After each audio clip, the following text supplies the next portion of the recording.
ভাই বাঙালি বলে কথা, দুপুরবেলায় প্লেট পুড়ে এক থালা ভাত খাবো না সেটা তো হতেই পারে না। সেটা পৃথিবীর যে কোনো প্রান্তে যে কোনো বাঙালি হোক না কেন, দুপুরবেলায় বসে ভাত খাওয়ার মজাটাই আলাদা। আর তারপরে একটা ভাত ঘুম। তো ভাতের কথা বলার প্রসঙ্গে একটা কথা মাথায় এলো, অনেকের মনেই প্রশ্ন থাকে ইংল্যান্ডে বসে আমরা কোন চালের ভাত খেয়ে থাকি আর সেইটা হচ্ছে কেমন দামে পাওয়া যায়। তো আমরা এখানে কোনো রকম ওই সেদ্ধ চাল বা মিনিকেট চাল খাই না, আমরা হচ্ছে এখানে খাই হচ্ছে বাসমতি রাইস। মানে ওই অনেকটা অ্যারোমেটিক হয় অনেকগুলো, আবার অনেকটা এমনি লং গ্রেন হয়, তো আমরা খেয়ে থাকি লং গ্রেন। তো এখানে 10 কেজি চালের দাম কখনো কখনো 19 পাউন্ড, 20 পাউন্ড, এক একটা চালের এক এক রকম দাম।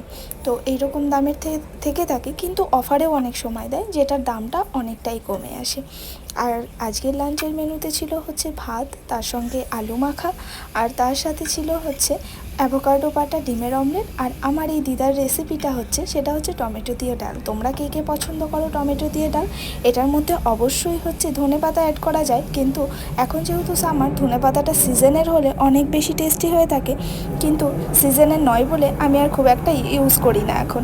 তো তোমাদের আজকে লাঞ্চের কার কী মেনু অবশ্যই কিন্তু কমেন্ট করে বলো, আর তোমরা এই খাবারটা খেতে কে কে পছন্দ করো জানিও। চলো টাটা।